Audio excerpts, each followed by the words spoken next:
దేవుని యొక్క మహాకృప చేత మరొక చక్కటి బుధవారం దినాన్ని ఆయన సన్నిధించారు.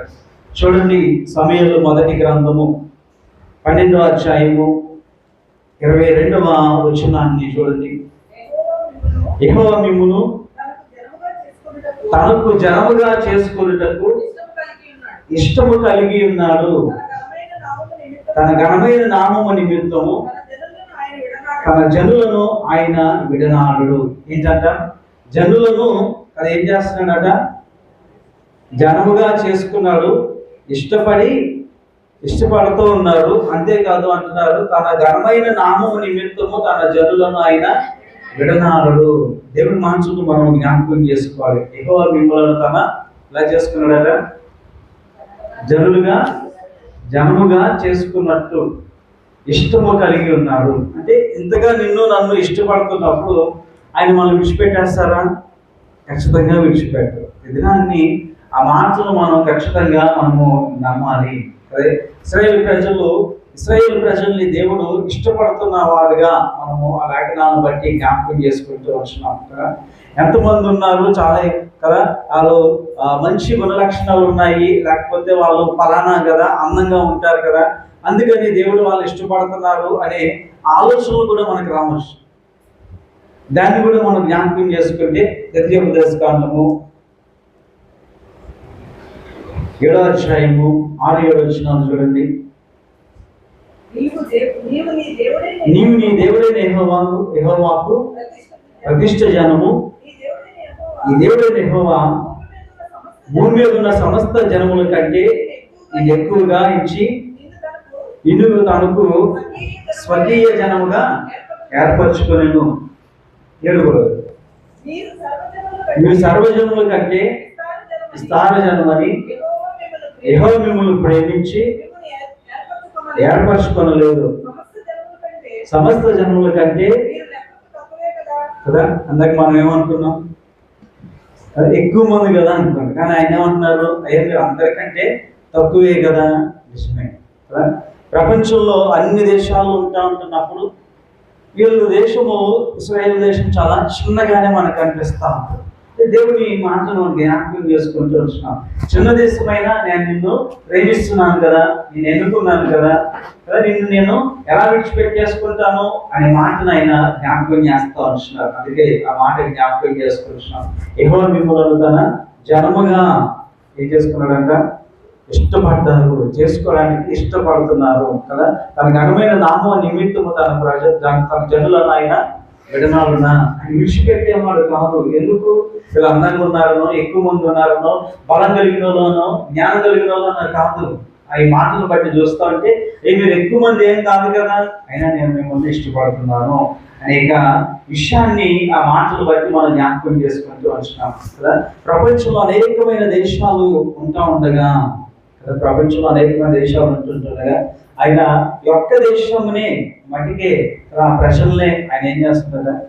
ఇష్టపడుతున్నట్టుగా లేఖనాలను బట్టి జ్ఞాపకం చేసుకుంటూ ఉంటున్నాం కదా. ఆయన ప్రజలుగా ఆయన చేసుకుని వాళ్ళని ఆయన ఇష్టపడుతున్నారు అనే విషయాన్ని లేఖనాలను బట్టి మనం జ్ఞాపకం చేసుకుంటున్నాం.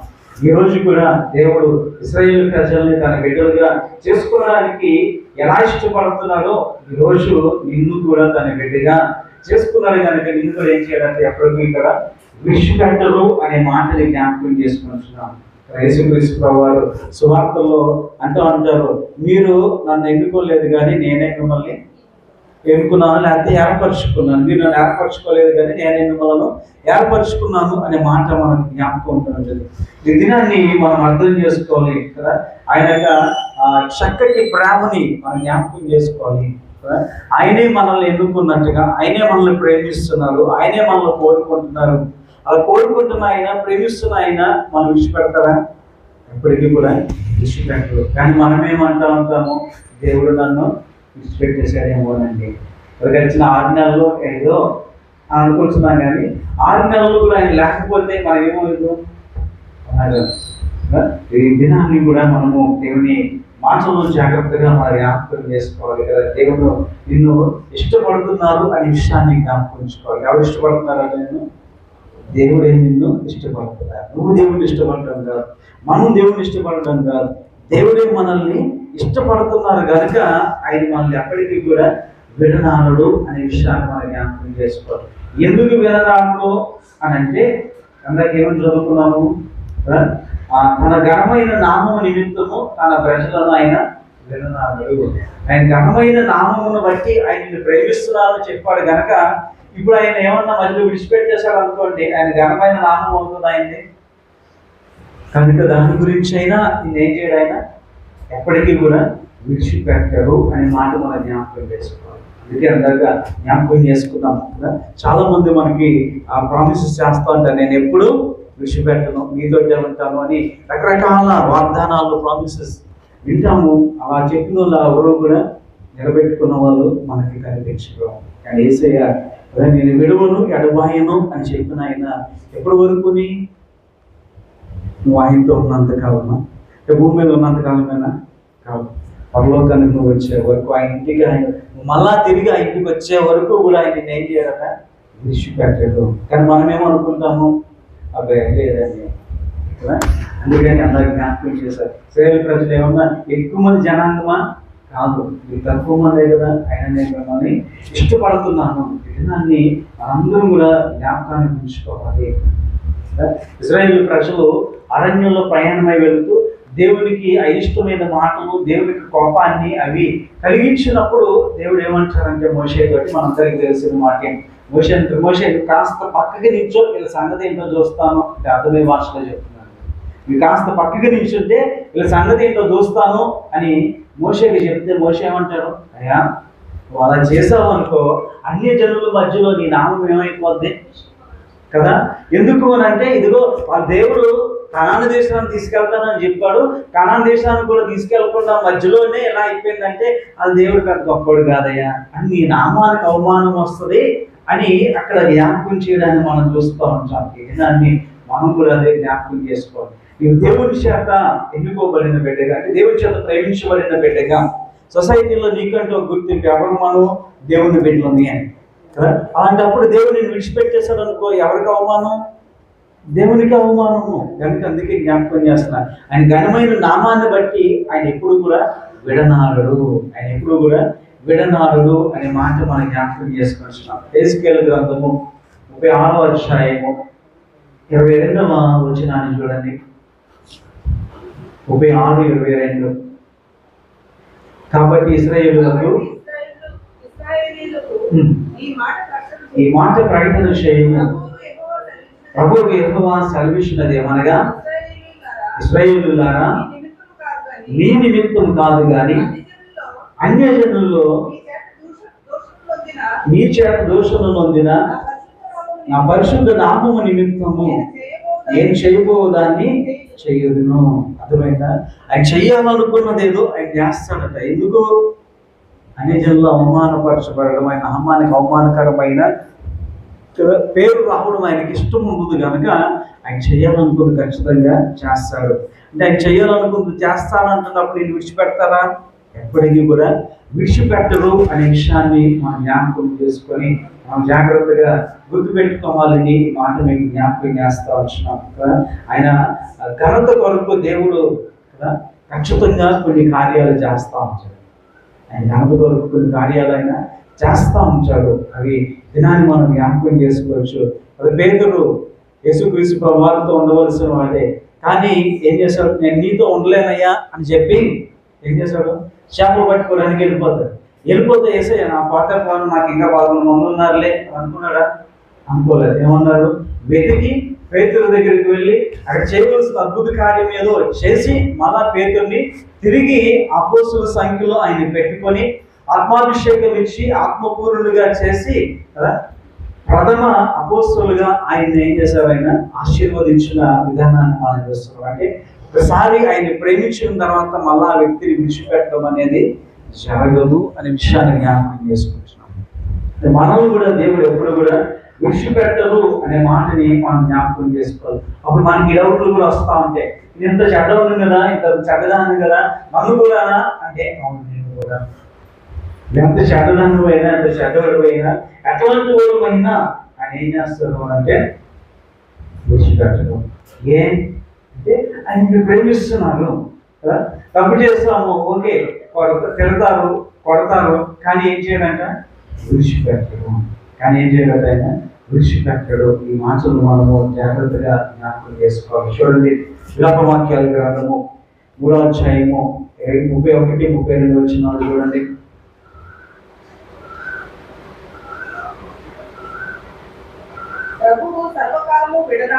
ప్రభువు సర్వకాలము విడనాడడు. ఆయన బాధ పెట్టినను తన కృపా సమృద్ధిని బట్టి జాలిపడను. అర్థమవుతుందా?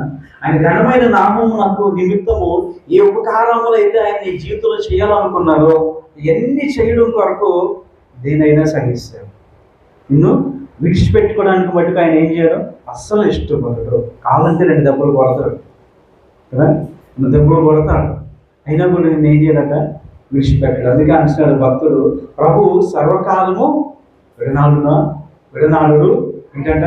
ఆయన బాధ పెట్టినను తన కృపా సమృద్ధిని బట్టి జాలిపడును. అదే కీర్తనకారుడు అంటాడు 94వ సంకీర్తనలో 14వ వచనంలో అంటాడు, యెహోవా తన ప్రజలను ఎడబాయివాడు కాదు, స్వాస్యమును విడనాడువాడు కాదు. దేవుడు నిన్ను విడిచిపెట్టేవాడు కాదు, ఎడబాయేవాడు కాదు, విడిచిపెట్టేవాడు కాదు.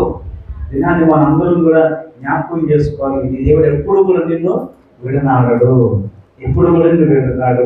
నేను ఎంత గొడవడుతుంది కదా అంటే దేవుడు నిన్ను ప్రేమిస్తున్నాడు కానీ పాపాన్ని కాదు. ఇలా పాపం విషయం ఇంకా నువ్వు దాంట్లోనే ఉంటాయి కూడా నువ్వు ప్రేమిస్తానా అంటే ప్రేమించాడు. ఆ సమయంలో నేను ఏం చేస్తాడు?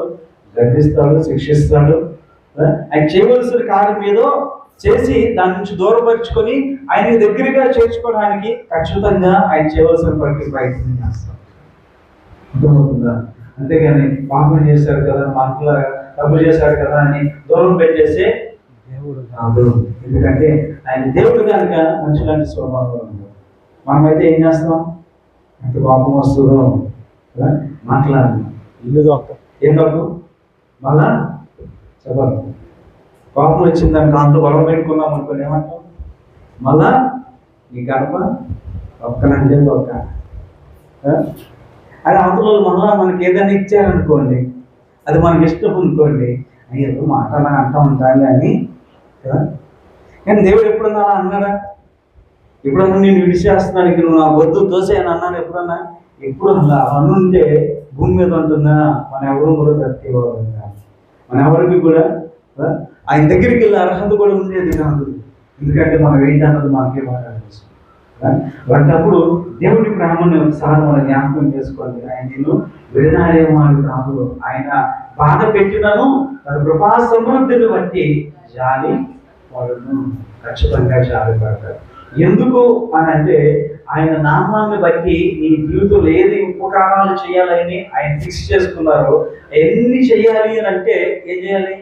ఖచ్చితంగా ఆయన నేను ప్రేమిస్తూనే ఉంటాడు. ఎందుకు అంటే ఈ ప్లాన్స్ అన్ని ఎప్పుడు బాగా ప్రార్థన చేశాక, ఉపవాసాలు చేశాక, ఆయన ప్రతి మార్పు నాకు అప్పుడు కొత్తగా రాసుకున్నాడు. ఆయన ఎప్పుడు రాసుకున్నాడు?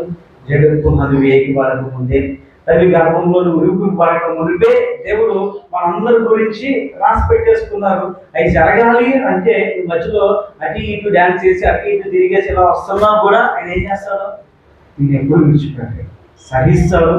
నువ్వు మార్చడానికి ఆయన చేయగలిగిన ప్రతి ప్రయత్నము చేసి నిన్ను ఆయన గట్టిగానే ఉంచుకుంటాడు తప్ప ఎప్పటికీ కూడా విడనాడడు అనే విషయాన్ని మనం జ్ఞాపకం చేసుకోవాలి కదా. బాధ పెట్టినను తన కృప వాత్సల్యము చొప్పున నీ మీద జాలి పడతానే ఉంటాడు. ఈ దినాన్ని మనం అంటా ఉంటాము. కొన్నిసార్లు ఏ కార్యాలు జరగకపోతే దేవుడు ఆ సరళ మీద జాలి చూపించాడు. వాళ్ళకి జరుగుతున్నాయి కానీ నన్ను మర్చిపోయాడు, నన్ను విడిచిపెట్టేశాడు కదా అని ఈ మాటలు ఎవరు చెప్తాం? మనుషులమైన మనమే చెప్తాం. దేవుడు ఎప్పుడు అని కదా. 2 రోజులు ప్రార్థన చేయకపోయినా ఆయన నీకు గాలి ఉచితంగా ఇస్తున్నాడా లేదా? వర్షము, గాలి, ఎండ ఇవన్నీ ఏదైనా తీసేసాడా? నాతో ఉంటేనే ఎన్ని ఇస్తాను, లేకపోతే నువ్వు డబ్బులు కట్టన్నాడా? కాదు కదా. ఇప్పుడు మనం అర్థం చేసుకోవాలి.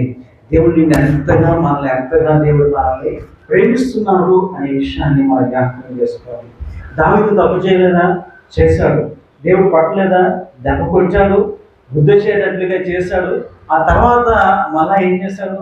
ఏ సింహాసనాన్ని అయితే దూరం అవుతున్నాడు, మళ్ళా అదే సింహాసనాన్ని ఏం చేశాడు? స్థిరపరిచి దాని మీదే మళ్ళా రాజుగా ఆయన్ని కూర్చోబెట్టాడా లేదా? తర్వాత మనం జ్ఞాపకం చేసుకుంటే యోనా కూడా దేవుడు మన పట్టణానికి వెళ్ళకుండా వీళ్ళ ప్రాంతానికి వెళ్ళిపోతున్నప్పుడు బుద్ధి చెప్పాడు. మళ్ళా కదా యాజకత్వం నుంచి ఏమన్నా దూరం చేశాడా?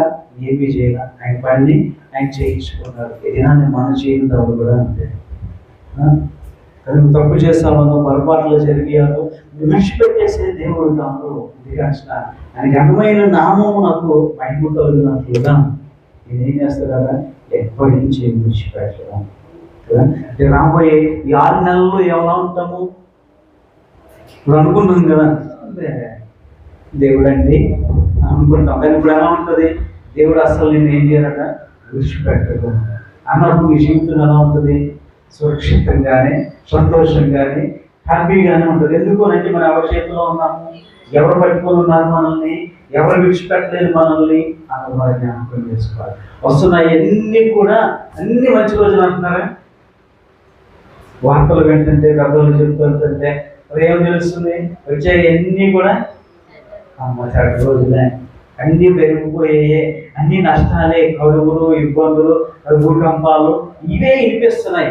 ఎన్ని ఉంటున్నప్పుడు ప్రభా అని అంటామప్పుడు చదువు ఇప్పుడు ఆయన ఉంటారు, నువ్వు ఎక్కడో లేవు, నువ్వు నా చేతిలోనే ఉన్నావు, నేను నిన్ను పట్టుకొనే ఉన్నాను, నేను నిన్నేమి విడిచిపెట్టలేదు, నువ్వు విడిచిపెట్టి వెళ్ళిపోతున్నావేమో. అందుకనే ఈ దినాన్ని మనం జ్ఞాపకం చేసుకోవాలి. ప్రభా నేను ఈ చేయి పట్టుకొని నడుస్తాను అని అనకండి. ఏమని అనాలి?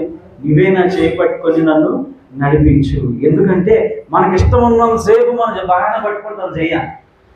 అంత మనకు తెలిసిపోయింది అనుకున్నాం అనుకోండి, మనందరికీ తెలిసిందే. మన పిల్లలు బయట తిరుగుతున్నంతసేపు బాగానే ఉంటారు కదా, ఇంటికి వస్తున్నంతసేపు కూడా మన చేతులు పట్టుకుంటానే ఉంటారు. ఇంటికి వచ్చేసాము అనుకోండి, లేక చుట్టాలు ఇంటికి వెళ్ళాము అనుకోండి, పలానా షాప్ అన్నాక షాప్ దగ్గరికి వెళ్ళాము అనుకోండి, ఏం చేస్తారు? మనల్ని చెయ్యి విడిచేసుకొని వాళ్ళకి అంతా తెలుసు అన్నట్టుగా లోపల పోలిపోతారు. మనం కూడా అట్లాంటి వాళ్ళు. అంతా బాగానే ఉందనుకోండి, మా తెలిసిన ప్రభావం అనుకోతాం. అవును కదా.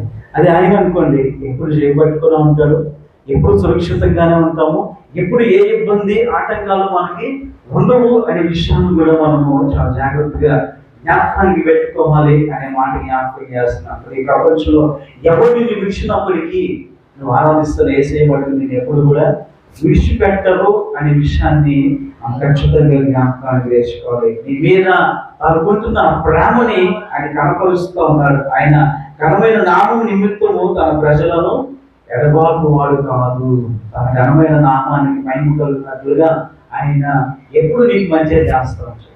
నేను ఒక విడిచిపెట్టేశావనుకో, అన్ని జనుల్లో ఆయన నామం ఏమైపోతుంది?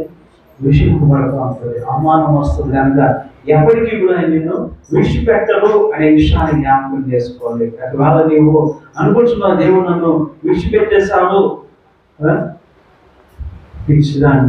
పిచ్చోడిని నాట్లాంటి దేవుడు ఎందుకు పట్టించుకుంటాడు? అసలు ఎప్పుడు కూడా మనం ఏం చేయకూడదు? ఆలోచన రాలేదు. దేవుడు ఎప్పుడు కూడా నేను విడిచిపెట్టడానికి ఇష్టపడ్డాడు. ఒక మాట జ్ఞాపకం చేస్తున్నాం. ఒక దినాన్ని జ్ఞానమైన సొలొమోను దగ్గరికి, ఆ రాజు దగ్గరికి ఒక తల్లి ఒక పిల్లల్ని తీసుకొని వచ్చిందట. తీసుకొని వచ్చి చెప్తూ ఉందట, అయ్యా ఈ పిల్లలతో నాకు చాలా పేచైపోయిపోతుంది, రోజు ఏడుస్తూనే ఉంటాడు, చాలా ఇబ్బంది అయిపోతుంది నాకు అని చెప్పి రాజుగారికి చెప్పుకుంటే ఆయన జ్ఞానవంతుడు కదా, వెంటనే అన్నాడంట, సరే అమ్మా ఈ పిల్లోని నాకు ఇచ్చే, ఇది ఈ బంగారం తీసుకెళ్ళిపో అన్నాడు. ఏమన్నాడు? ఈ పిల్లోని నాకు ఇచ్చేసి బంగారం తీసుకెళ్ళిపో అని అంటే వాడు అన్నదంట, మా పిల్లలు మీకు ఎలా ఇచ్చేస్తాను అని. సరే ఇది ఇంకా కాస్త ఎక్కువ బంగారం ఇస్తాను, ఇది తీసుకో, ఇప్పుడైనా కూడా ఈ పిల్లోని ఇచ్చే అని అంటే ఎందుకు ఇస్తానండి అన్నది. ఇంకా ఎంత కావాలో చెప్పు, నీకు ఎంత బంగారం కావాలంటే అంత బంగారం నీకు ఇచ్చేస్తాను కదా, అంత డబ్బు నీకు ఇచ్చేస్తాను, నువ్వు తీసుకొని ఈ పిల్లోని వదిలే అని అంటే వాడు అన్నదంట, ఈ డబ్బులు బంగారం నాకు వద్దు, నాకు పిల్లలు నాకు కావాలి. అలాగే దేవుడు కూడా ఎన్ని ఇబ్బందులు పడుతున్నా, ఎన్ని కదా ఆయనకి అవమానంగా ఒక వేహం ఉన్నా, ఏదైనా దీన్ని బట్టి ఆయన ఏం చేసుకోవడా? విడిచిపెట్టుకోడు. ఎందుకంటే శరీర సంబంధమైన తల్లి ఒక కొడుకు మీద, బిడ్డల మీద అంత ప్రేమ కలిగి ఉంటే అక్కడ ఆ తల్లి అన్న మాట కూడా మనం జ్ఞాపకం చేసుకోవచ్చు. అక్కడ మనం కూడా అంటూ ఉంటాం కదా, ఏ బంధము? అబ్బా కదా, ఈ పేగు బంధం నా రక్తం పుట్టి కదా, నా రక్తము కదా ఆవిడది ఒకటే గనక అని అన్ని డైలాగ్ వేస్తూ ఉంటాం. నిజమే, యేసయ్య నీకు ఒకటి ఏం చేశాడు, ఆయన రక్తాన్ని అంతా నీకు దారబోసి నిన్ను కొనుక్కున్నాను, నీవు ఆయన సొత్తు, నీవు ఆయన సొత్తు. అలాంటప్పుడు ఆయన నిన్ను విడిచిపెడతాడా, ఆయన నిన్ను వదిలేస్తాడా, నిన్ను వద్దు అని అనుకుంటాడా కదా. తప్పుపోయిన కుమారుడు ఆస్తంతా కదా పాడు చేసుకుని వచ్చిన తండ్రి ఏం చేశాడు, వెంటనే వస్త్రం వేసి ఉంగరం పెట్టి కదా వెంటనే విందు స్టార్ట్ చేశాడు. దినాన్ని మనం కూడా జ్ఞాపకాన్ని ఉంచుకోవాలి. ఈ దేవుడు ఎప్పుడు కూడా నిన్ను విడనాడే దేవుడు కాదు, ఈ దేవుడు నిన్ను విడనాడే దేవుడు కాదు. మరి దినాన్ని మనం అర్థం చేసుకోవాలి. దేవుడు నిన్ను అంతగా ప్రేమిస్తున్నాడు కదా. మనం అంతా ఉంటాము కదా, దేవుడు అంత ప్రేమిస్తాడా అంటే మనం జ్ఞాపకం చేసుకోవచ్చు. పిచ్చ పిచ్చగా ప్రేమిస్తున్నాడు దేవుడు. ఎంత పిచ్చగా అంటే అప్పుడు మన చెల్లి దగ్గర సంగతిని జ్ఞాపకం చేసుకోవచ్చు. నిన్ను నన్ను రక్షించుకోవడం కొరకు ఏం చేశాడు ఆయన, తండ్రి చేయి విడిచేశాడు, తండ్రి కూడా కుమారుని చేయ విడిచిపెట్టేశారు. ఎందుకు ఇద్దరు ఒకరి చేత అతను ఎందుకు విడిచిపెట్టేసుకున్నాను, నిన్ను నన్ను అంత ప్రేమిస్తున్నాడు కనుక. అలాగే దినాన్ని తండ్రి చేపట్టుకుని ఉంటే ఆ శిలువ కార్యం జరిగేది కాదు కదా. కుమారుని చేయి ఆయన విడిచిపెట్టి ఉండకపోతే ఆ శిలువ కార్యం జరిగేది కాదు. ఎందుకు అంటే నిన్ను అంతగా ప్రేమిస్తున్నారు కనుక. దినాన్ని ఇక నూతన మాసంలో అవ్వచ్చు, లేకపోతే జరగబోయే తగ్గిన నెలలో కావచ్చు, నీకుంటున్న భయాన్ని దిగుల్ని దూరపరుస్తూ దేవుడు నిన్ను ధైర్యపరుస్తూ చెప్తున్నమాట, నేను ఎప్పుడు నేనేం చేయను, విడిచిపెట్టాను. ఎందుకు అంటే ఎందుకంటే ఆయన నామ మహిమ కొరకు ఆయన నీతో ఉంటానన్నారు. నువ్వు నా బిడ్డవి అని ఒకసారి చెప్పారు. చెప్పిన తర్వాత మధ్యలో ఇబ్బంది వచ్చిందానో, శ్రమ వచ్చిందానో, నువ్వు ఆయన మాట వినట్లేదనో, పుట్టినావు కూడా ఆయన దూరంగా వెళ్ళిపోతున్నావనో, నాకు వదిలే ఇంకా చాలా మంది ఉన్నారు కదా అని అనుకునే దేవుడు కాదు, వెనక్కి రక్షించుకునే దేవుడు కదా. 100 గొర్రెల్లో ఒక గొర్రె తప్పిపోతే 99 ఉన్నాయి కదా అని అనుకోలేదు కదా ఆయన.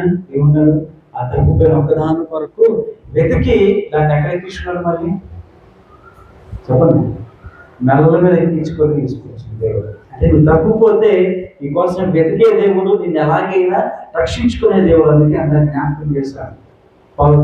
పేతురు గారు వెళ్ళిపోతే ఆయన ఏం చేశాడు, వెతుక్కొని చెప్పబట్టుకోవడానికి వెళ్ళిపోయినా అక్కడికి వెళ్ళి ఆయన చేయాలనుకున్న కార్యం ఏదో చేసి పేతురు మళ్ళా బలపరిచాడు. అయ్యా చూసావా, నేను ఉంటే ఎప్పుడైనా నీకు సముద్రం ఉంటుంది, నాతోటే ఉండు రా అని తెచ్చుకొని మళ్ళా ఆయనకి ఆత్మాభిషేకం చేత ఆయన్ని ఆత్మతో నింపి ఆ మేడగదిలో మొదట మాట్లాడిందాము పేతురు అంతగా ఆయన బలపరుచుకున్నాడు.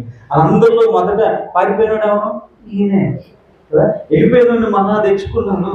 దినాన్ని నీవు కూడా దేవుడికి దూరం వెళ్ళిపోతా, ఆయన కోట్లాది మంది ప్రజలు ఉన్నారు, ఇప్పుడు వెళ్ళిపోతా నాకు ఎందుకులే అనుకునే ఆయన కాకపోతున్నాం కదా. ఈ దేవుడు నిన్ను వెతికి రక్షించుకున్న దేవుడు.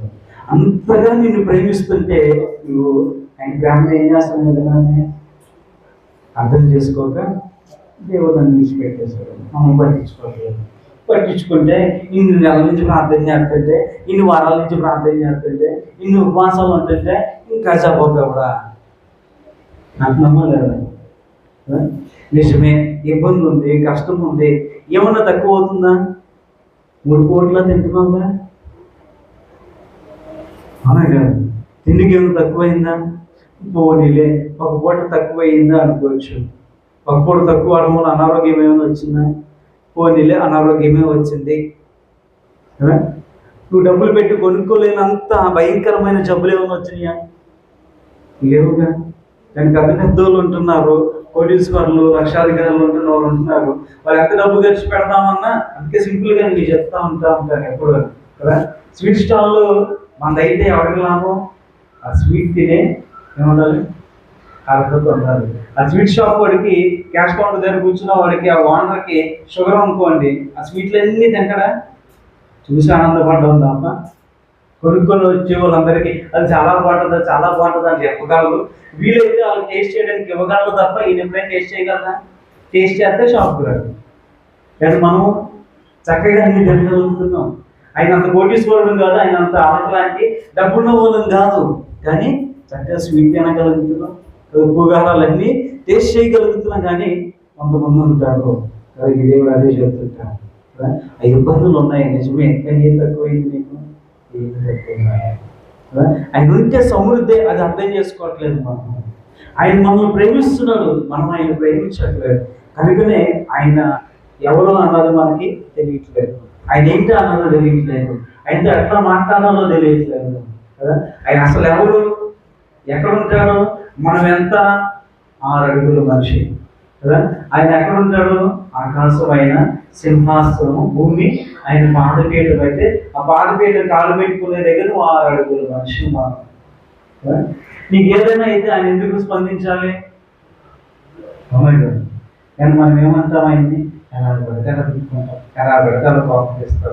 ఏ అంటే ఆయన మా డాడీ అండి, నిజమే, ఎంతసేపు అయినా ఆయన ఓర్చుకుంటూ ఇది ఎప్పటికప్పుడు ప్రేమిస్తూ ఆయన ప్రేమని ఇంకా ఇంకా పంచుతూ ఉంటే మనం ఏం చేస్తున్నాము, ఆ ప్రేమని గుర్తించుకున్నా, ఆ ప్రేమకి మనం కూడా ఆ ప్రేమకి స్పందించామనుకోండి, మనం కూడా ఆయన్ని ప్రేమించామనుకోండి, ఎట్లా ఉంటుంది?